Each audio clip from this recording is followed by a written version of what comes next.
पिछले क्लास में हमने आपको जनरल प्रोसेस ऑफ मेटलर्जी पढ़ाया था। हमने ये बताया था कि कंसंट्रेशन करना है एंड देन आफ्टर रोस्टिंग और कैल्सिनेशन करना है, देन आफ्टर स्मेल्टिंग करना है and then after purification of metal करना है। कभी कभी ऐसा होता है कि ये जो जनरल स्टेप ऑफ मेटलर्जी है वो फॉलो नहीं होता है, बल्कि कुछ special method of metallurgy use होता है। उसी स्पेशल मेथड ऑफ मेटलर्जी को आज हम लोग पढ़ने जा रहे हैं। ठीक है, तो आज हम लोग पढ़ने जा रहे हैं स्पेशल मेथड ऑफ मेटलर्जी।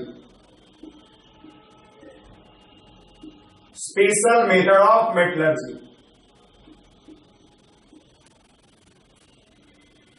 ठीक है, तो स्पेशल मेथड ऑफ मेटलर्जी को हम बेसिकली 4 पार्ट में डिवाइड करेंगे: pyrometallurgy, electrometallurgy, hydrometallurgy and amalgamation method.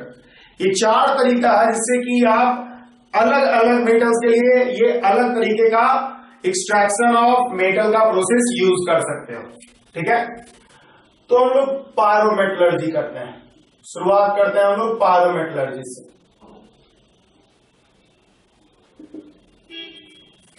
देखिए, पायरोमेटलर्जी में अलग अलग type of reducing agent use किया जाता है to reduce metal oxide into metal, जिसके आधार पे अलग अलग तरीके का नाम दिया जाता है। ठीक है, मेटल ऑक्साइड जो कि आपने रोस्टिंग और कैल्सिनेशन में ऑब्टेन किया है, उसको अलग अलग रिड्यूसिंग एजेंट यूज करके हम लोग मेटल में रिड्यूस करते हैं, या फिर अलग तरीके से हम उसको रिड्यूस करते हैं मेटल में। मतलब साफ ये है कि पायरोमेटलर्जी अप्लाई करने से पहले आपको जो ओर होगा उसको हीट ट्रीटमेंट किया हुआ रहना चाहिए। हीट ट्रीटमेंट का मतलब होता है उसका रोस्टिंग और कैल्सिनेशन किया हुआ रहना चाहिए, मतलब वो मेटल ऑक्साइड फॉर्म में हो। और उस मेटल ऑक्साइड को हम लोग अलग अलग तरीके से मेटल में कन्वर्ट करेंगे, जिसके आधार पे अलग अलग प्रोसेस इन्वॉल्व होगा पायरोमेटलर्जी में, like carbon reduction process, aluminothermic process, self reduction process, thermal reduction process. तो जो तरीका यूज होगा मेटल ऑक्साइड को मेटल में रिड्यूस करने के लिए, उसके आधार पे हम लोग पायरोमेटलर्जी का अलग अलग टाइप पढ़ेंगे। ठीक है, तो इन दिस मेथड रोस्टेड और कैल्सिनाइड ओर, रोस्टेड और कैल्सिनाइड ओर, जिसको भी कह सकते हैं कि ओर हीट ट्रीटमेंट किया हुआ रहना चाहिए। ठीक है, रोस्टेड और calcined ore is reduced into metal,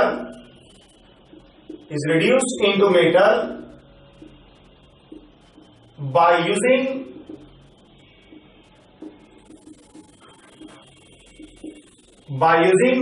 different reducing agent,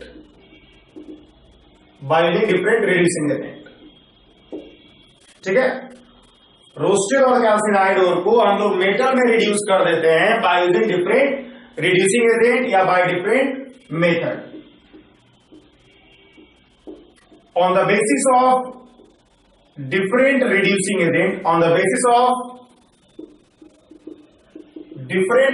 agent, used, जो अलग अलग तरह का रिड्यूसिंग एजेंट यूज करते हैं हम लोग, different reducing agent used, different names are given, ठीक है,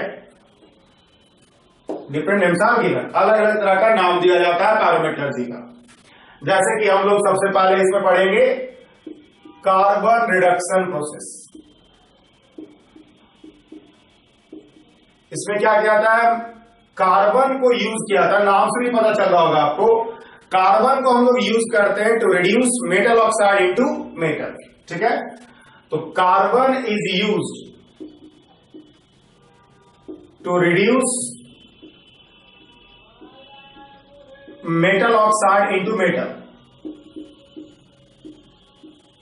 ठीक है, और यूज किया जाता है, इस तरह का प्रोसेस यूज किया जाएगा किसके किसके लिए, use for iron, cobalt, nickel, zinc, tin, lead, इन सब के लिए हम लोग क्या करते हैं, कार्बन रिडक्शन प्रोसेस यूज करते हैं। जैसे कि जिंक ऑक्साइड को अगर आपको रिड्यूस करना है तो जिंक प्लस CO बन जाएगा, ठीक है। लेड ऑक्साइड को अगर आपको रिड्यूस करना है तो आपको क्या होगा, लेड प्लस CO2 बन जाएगा, ठीक है। तो ये जो है आपका कार्बन रिडक्शन प्रोसेस हुआ। दूसरा होता है एल्यूमिनोथर्माइड प्रोसेस। एल्यूमिनोथर्माइड प्रोसेस दूसरा तरीका होता है एल्यूमिनोथर्माइड प्रोसेस। इसमें हम लोग क्या करते हैं, मेटल को रिड्यूस करते हैं इनटू मेटल ऑक्साइड को रिड्यूस करते हैं मेटल में बाय यूजिंग एल्यूमिनियम, ठीक है। तो metal oxide is reduced into metal by using aluminium as reducing agent। इसको हम लोग यूज करते हैं use for iron, cobalt, nickel, chromium, manganese, tungsten. जैसे कि अगर आपको Fe2O3 को रिड्यूस करना है आयरन में तो एल्यूमिनियम यूज कर लोगे, Al2O3 बना देगा। बिकॉज एल्यूमिनियम को ज्यादा एफिनिटी होता है ऑक्सीजन के लिए, तो क्या होगा, आपको क्रोमियम बन जाएगा प्लस Al2O3 बन जाएगा, ठीक है। तो मेटल ऑक्साइड को आप मेटल में ऑब्टेन कर सकते हो बाय यूजिंग एल्यूमिनियम, ठीक है। अगला तरीका हो सकता है self reduction, auto reduction method या सेल्फ रिडक्शन मेथड हम लोग करते हैं, कहते हैं ऑटो रिडक्शन मेथड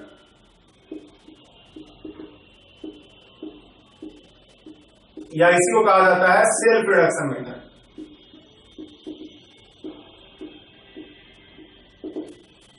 ठीक है। ऑटो रिडक्शन मेथड या इसी को हम लोग सेल्फ रिडक्शन मेथड कहते हैं। इसमें करना क्या होता है कि मेटल ऑक्साइड को मेटल में ऑब्टेन करते हैं bye reacting it with compound of same metal. Same metal के अदर कंपाउंड के साथ मेटल ऑक्साइड को रिएक्शन करके उसको मेटल में रिड्यूस करते हो। तो metal oxide is reduced into metal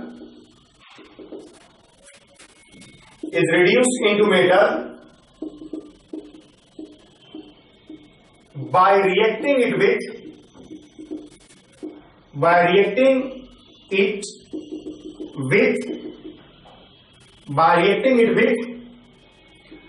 compound of same metal. Same metal के कंपाउंड के साथ आप क्या करते हो, मेटल ऑक्साइड को रिड्यूस करके मेटल में ऑब्टेन करते हो। जैसे Cu2O को अगर आप Cu2S के साथ रिएक्शन करते हो तो आपको बन जाता है Cu प्लस SO2, ठीक है।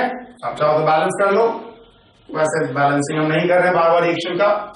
तो ये हो गया यूज फॉर, जैसे कि कॉपर के लिए यूज किया जाता है ये तरीका, कॉपर के लिए यही तरीका यूज किया था, ऑटो रिडक्शन मेथड या सेल्फ रिडक्शन मेथड। अगला एक है thermal reduction process. Thermal reduction process, बहुत सारा ऐसा मेटल ऑक्साइड है जो थर्मली स्टेबल नहीं होता है। जैसे कि आपको पढ़ाया गया है सिल्वर, Hg, प्लेटिनम, गोल्ड, ये सब का ऑक्साइड होता है थर्मली स्टेबल नहीं होता है। इसलिए सिंपली हीट करके आप क्या कर सकते हो, मेटल को ऑब्टेन कर सकते हो, ठीक है। Metal oxides of metals like Hg, gold, platinum, Ag are thermally unstable, and hence metal can be directly obtained. Metals can be directly obtained by heating them.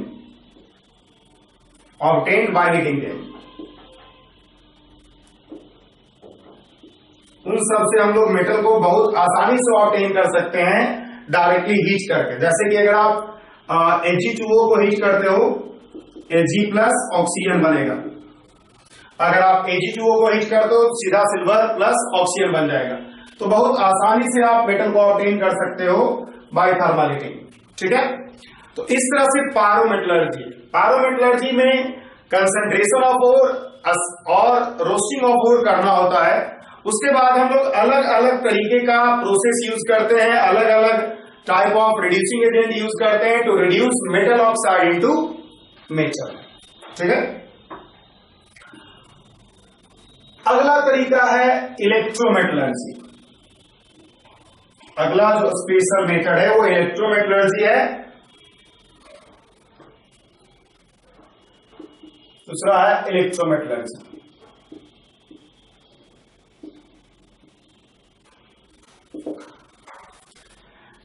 Electrometallurgy का हम लोग इस्तेमाल करते हैं first day second day metal and aluminium का extraction करने के लिए।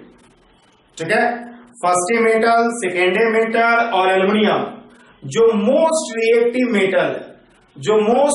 मेटल है उसका एक्सट्रैक्शन करने के लिए हम लोग इलेक्ट्रोमेटलर्जी यूज करते हैं।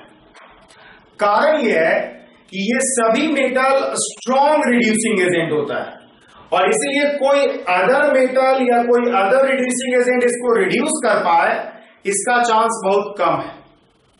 इवन कार्बन, अगर इसको कार्बन जो होता है रिड्यूस करता है इन सभी का ऑक्साइड को, लेकिन मेटल में जैसे रिड्यूस करेगा तो मेटल इतना ज्यादा रिएक्टिव होता है कि मेटल जो होगा कार्बन के साथ रिएक्शन करके मेटल कार्बाइड बना देगा।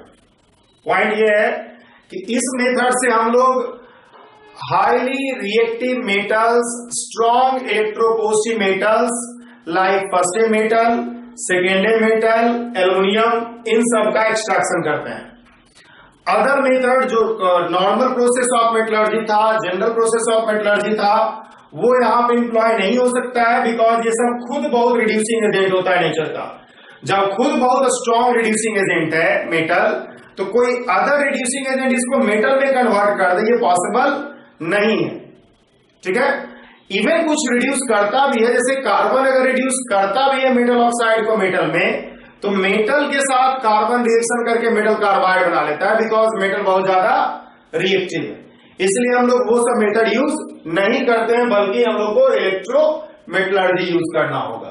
ठीक है, क्या होता है हम लोग पढ़ेंगे बाद में, लेकिन पहले पढ़ते हैं by this method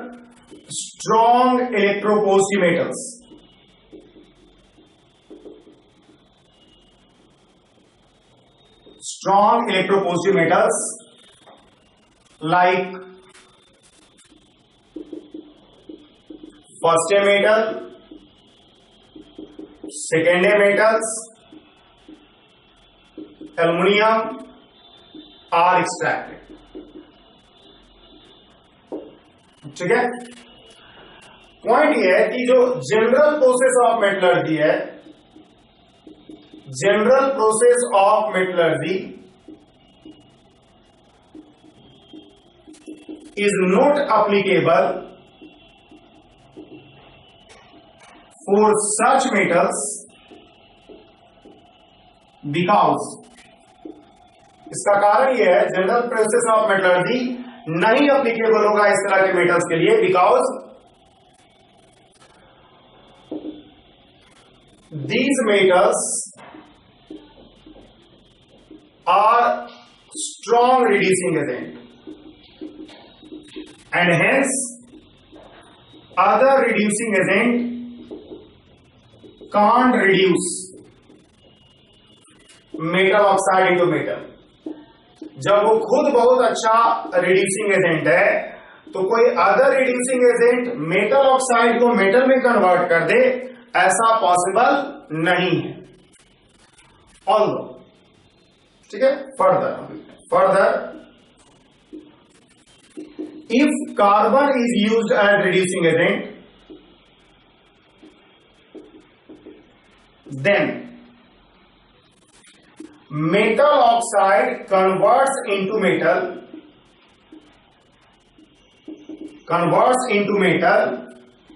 but the metal formed is so reactive,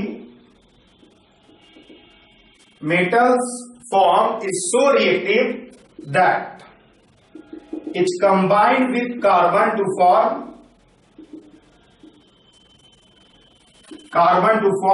metal carbide. मतलब पॉइंट ये हम बोल रहे हैं कि मान लो आपको सोडियम ऑक्साइड को रिड्यूस करना है मेटल में, तो रिड्यूसिंग एजेंट तो इसको रिड्यूस ही नहीं कर पाएगा। पहली बात, बिकॉज सोडियम जो है वो स्ट्रॉन्ग इलेक्ट्रोपॉजिटिव नेचर का है, वो खुद बहुत अच्छा रिड्यूसिंग एजेंट है। तो अगर आप सोडियम बनाओगे वो खुद ही बहुत अच्छा रिड्यूसिंग एजेंट है, तो फिर बैकवर्ड रिएक्शन हो जाएगा, फॉरवर्ड रिएक्शन कैसे होगा? गौर करने वाली बात है कि रिड्यूसिंग एजेंट इधर आप यूज कर रहे हो, जो बन रहा है वही स्ट्रॉन्ग रिड्यूसिंग एजेंट बन रहा है, तो बैकवर्ड रिएक्शन कर लेगा। इवन मान लो इसको कार्बन के साथ आप रिड्यूस कर भी दिए, तो प्रॉब्लम ये होगा कि इतना ज्यादा रिएक्टिव है कि ये कंबाइन करके सोडियम कार्बाइड बना देगा, जो कि आप क्या कर सकते हो, आप पूरा बैकवर्ड शिफ्ट कर गए। आपको बनाना था मेटल, आप मेटल ऑक्साइड और कार्बाइड बना लिए। तो इस तरह का मेथड हम लोग नहीं इंप्लॉय कर सकते हैं for such metals, first day, second day and aluminium like metals, जो कि बहुत ज्यादा इलेक्ट्रोपॉजिटिव होता है। उसके लिए हम लोग जो जनरल मेथड ऑफ मेटलर्जी है, इस तरह का मेथड जो है हम लोग अप्लाई नहीं कर सकते हैं। तो इस तरह के मेथड के लिए हम लोग इलेक्ट्रोमेटलर्जी यूज करेंगे। तो इलेक्ट्रोमेटलर्जी का प्रोसेस क्या है, अब हम लोग ये पढ़ते हैं। तो देखिए, इन इलेक्ट्रोमेटलर्जी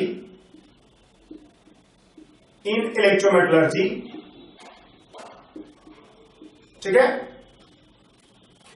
आयरन और स्टील को जनरली लिया जाता है कैथोड। जनरली, ऐसा नहीं है कि एकदम फिक्स है, लेकिन जनरली आयरन और स्टील को ही कैथोड लिया जाता है, और कार्बन को एनोड लिया जाता है। ठीक है, और molten salt of ore plus neutral flux को, न्यूट्रल फ्लक्स याद होगा आपको, हमने बताया था जब हम स्पेल्टिंग पढ़ा रहे थे, तो कि न्यूट्रल फ्लक्स को हम लोग इलेक्ट्रोमेटलर्जी में यूज करते हैं, जिसका काम होता है कंडक्टिव नेचर बढ़ाना ओर का, इसका काम होता है मेल्टिंग पॉइंट घटाना, और some time act as solvent. इसको हम लोग इलेक्ट्रोलाइट की तरह ट्रीट करते हैं। ठीक है, और ऐसा अगर आप करोगे तो मेटल जो होगा ऑब्टेन हो जाएगा एट कैथोड बाय रिडक्शन। जैसे फॉर एग्जांपल में हम एक मेटल का रिडक्शन, एक मेटल का एक्सट्रैक्शन करके देखते हैं। हम लिखते हैं extraction of sodium, extraction of sodium.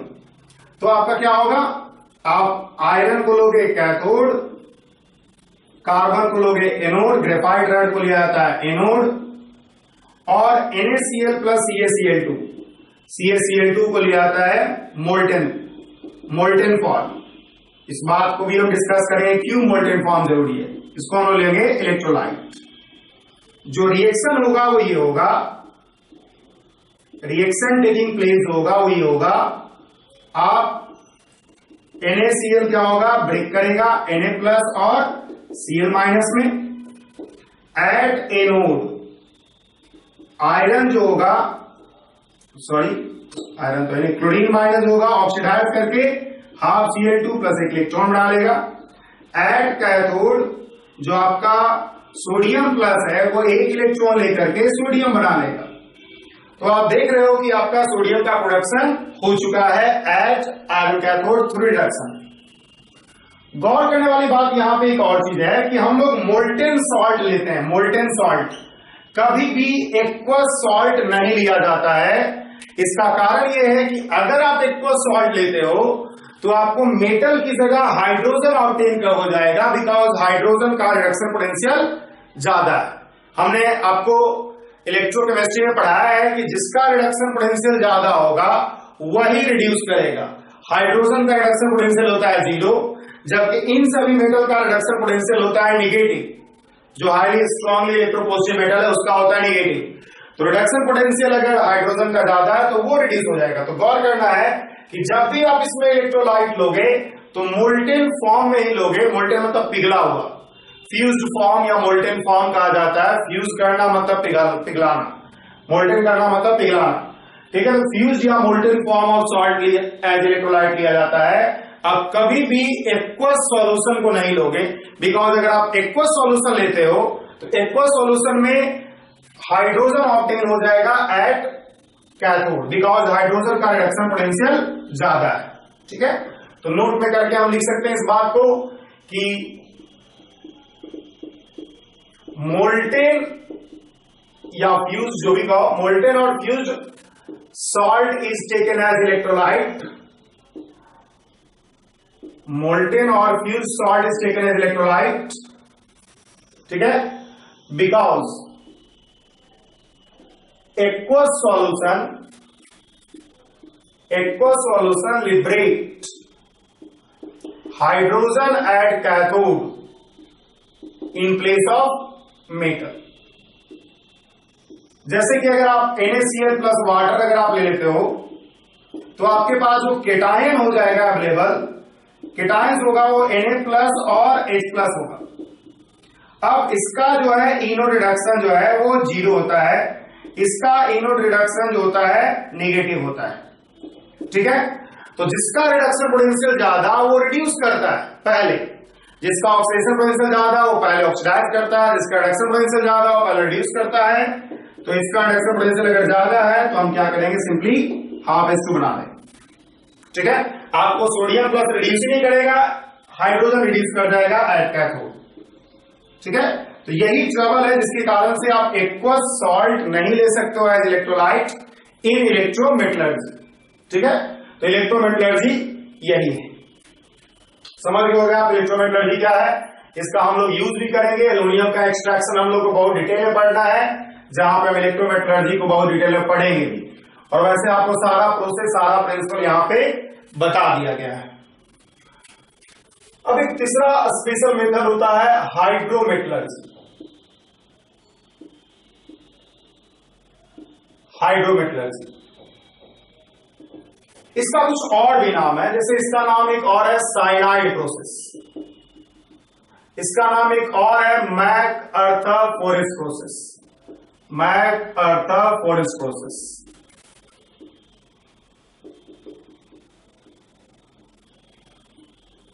ये सब इसी का नाम है। देखिए, हाइड्रोमेटलर्जी से हम लोग प्रीसियस मेटल्स जैसे कि गोल्ड, सिल्वर, प्लेटिनम और rare earth elements, rare earth metals like a block metals का एक्सट्रैक्शन करते हैं। ठीक है, तो पहली तो बात यही लिख लेते हैं, by this method precious metals like gold, silver, platinum are extracted, as well as by this method precious metals like gold, silver, platinum are extracted, as well as rare earth metals like A block metals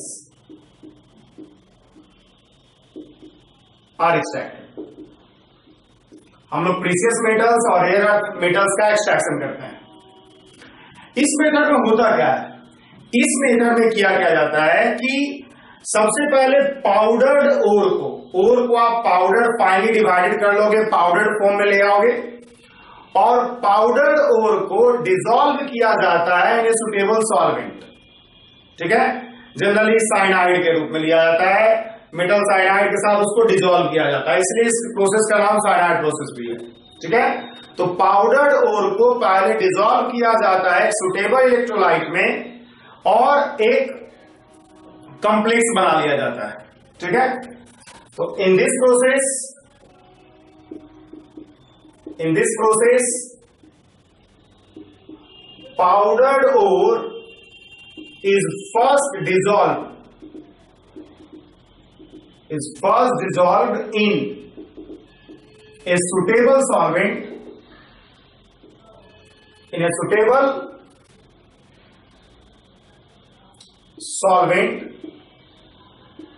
by complex formation,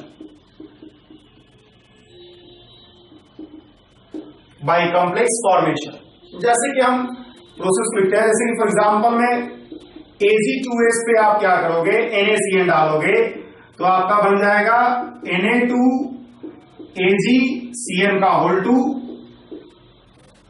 ठीक है, और 2Na और plus Na2S ये बन जाएगा। अगर आप gold की बात करते हो तो गोल्ड का एक्सट्रैक्शन करते हो अगर आप NaCN की मदद से और H2O प्लस O2 लेते हो तो आपका बन जाता है 2Na AuCN का होल 2 और प्लस NaOH। ठीक है, ठीक है। तो ये जो होगा आपका प्रिपरेशन होगा। अगर आप गौर करोगे तो एक्चुअल में यहां पे बनेगा आपको 4NaCl लेना होगा, 8H2O लेना होगा और O2 लेना होगा। तो गौर कीजिएगा, आप 8NaCl लो, 4H2O लो। ठीक है, तो आपको बन जाएगा 4 यहां पर और 4 यहां पे। आप देख लो बैलेंस है, 8 Cl है, 8 सोडियम है, हाइड्रोक्साइड आप देख लो कितना है, 4 गुना 8 और वहां पर आपके पास 4 है, ऑक्सीजन आपके पास 4 तो 6 हो गया है। तो आप क्या करोगे, 2H2O कर लो, 4 गोल्ड कर लो। ठीक है, तो ये हो गया। सबसे पहले हमने क्या किया, पाउडर्ड ओर को डिसॉल्व किया एक सुटेबल सॉल्वेंट में by complex formation. Complex formation करके हमने उसको डिसॉल्व कर लिया। ठीक है, now a strong electropositive metal, a strong electropositive metal is added to above salt solution. A strong electropositive metal is added to above salt solution from which metal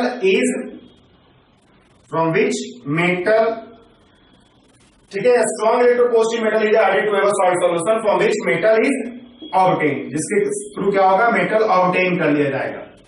होगा क्या, जैसे इस रिएक्शन की बात करें अगर हम, तो 2NaAgCl का होल 2 पे अगर हम एक स्ट्रॉन्ग इलेक्ट्रोपोजिटिव लाइक जिंक डाल दें तो होगा क्या, ये बना लेगा Na2ZnCl का होल 4 और 2 सिल्वर को डिपोजिट कर देगा।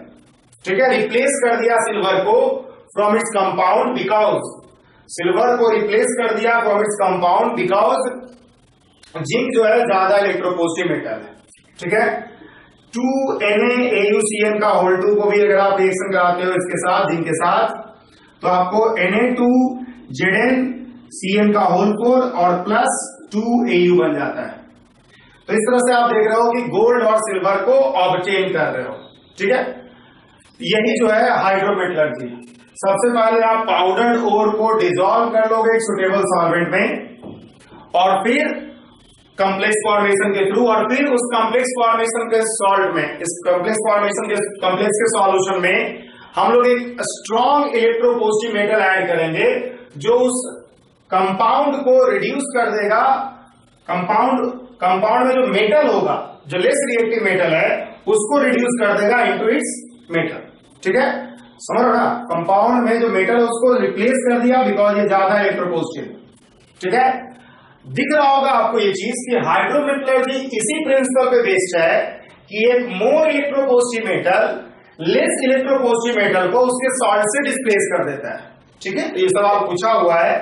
तो हाइड्रोमेटलर्जी इसी प्रिंसिपल पे बेस्ड है कि एक मोर इलेक्ट्रोपोजिटिव मेटल, ठीक है, तो hydrometallurgy is based on this principle.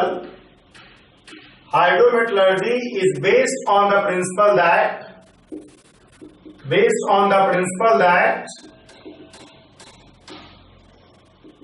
a more electropositive metal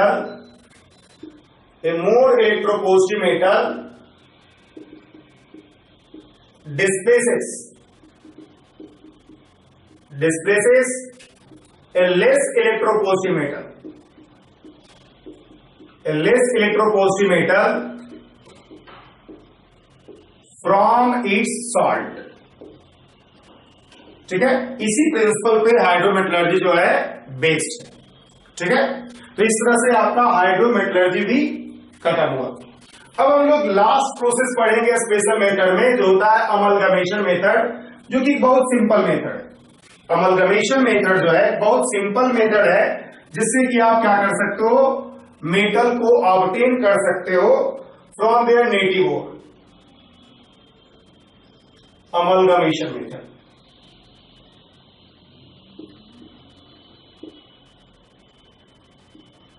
amalgamation method.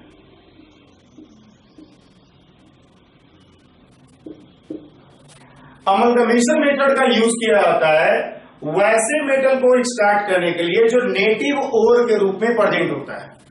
ठीक है, तो This method is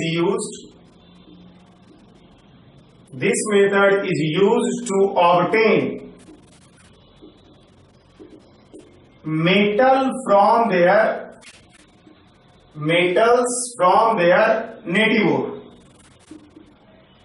उनके नेटिव ओर से हम लोग एक्सट्रैक्ट करते हैं। इसमें क्या किया जाएगा, नेटिव ओर लिया जाएगा, बहुत सिंपल है ये, और इसको Hg के साथ ऐड किया जाएगा। जब Hg के साथ हीट करोगे तो मेटल अमलगम बना लेगा। अमलगम आप लोग समझते होंगे, अमलगम का मतलब होता है एलॉय विथ Hg।